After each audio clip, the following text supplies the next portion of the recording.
Hi everyone. Have you ever wondered why adult learners learn differently than children learners? I did my presentation on Malcolm Knowles, who is the father of adult learning. My name is Ashley Rutherford. So, a little overview of Malcolm Knowles. He lived from 1913 to 1987. He was born in Montana. He received his BA in 1934 from Harvard and his master's in adult education from University of Chicago in 1949. He also received his PhD in 1960, and in the 1940s he was the director of adult education at the Boston YMCA. And like I stated, he is known for his concept of andragogy, and he's the father of adult learning.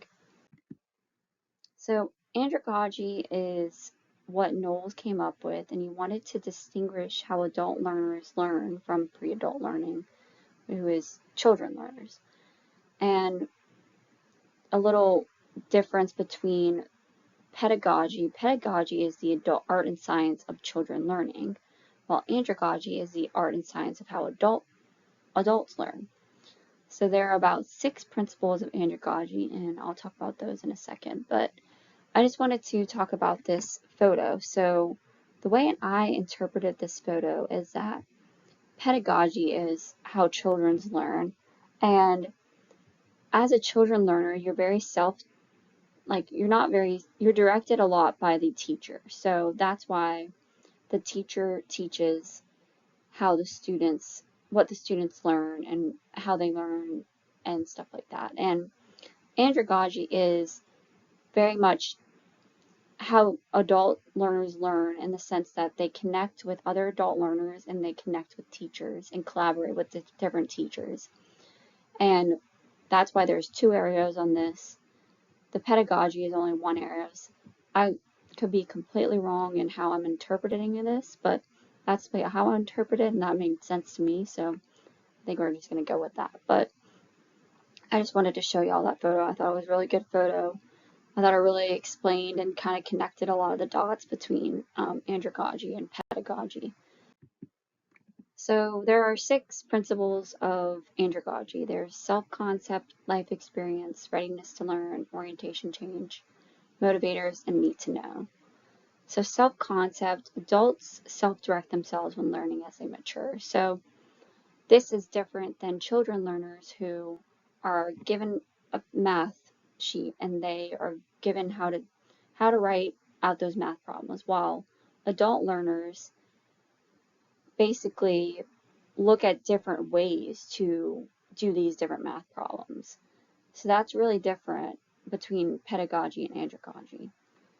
Life experiences, a lot of adults bring prior life experience that will help with learning. I remember I did this a lot in PA school. Like, I would think about how other people had different diagnoses and connect it and help me with answering these questions on the test. So my background was in dermatology, and dermatology was one of the first systems that we studied in clinical medicine. And I really remembered how to connect a lot of those dots with different patient experiences in dermatology. Readiness to learn. Adults enrich learning when it's relevant to their role. I think we do this so much as PAs.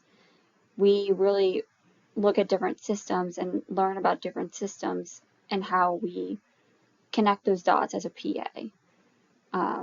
Orientation to change. Adults are problem-centered instead of subject-centered, and like change to problem-centered knowledge. So as PAs, we really focus on how to diagnose a patient, how to treat the patient.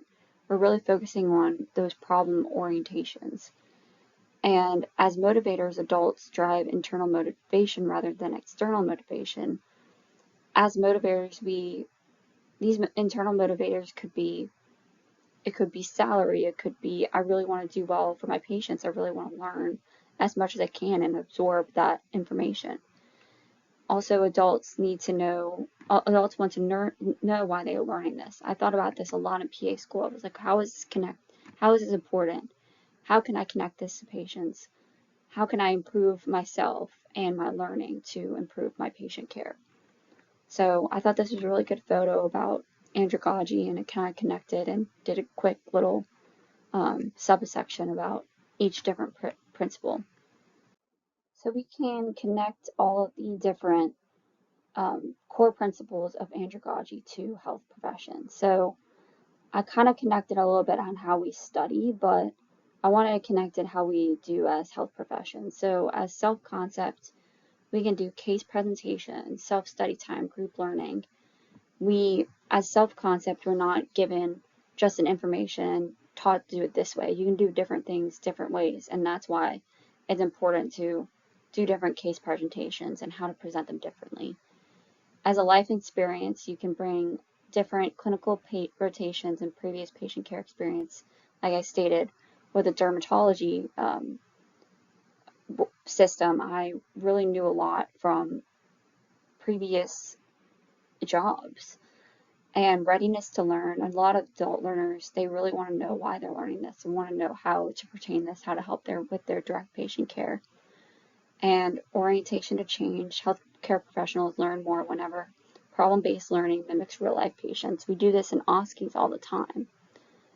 Healthcare professionals are more motivated when their training relates to direct patient care, so they really want to know why they're learning and how they can help their patients.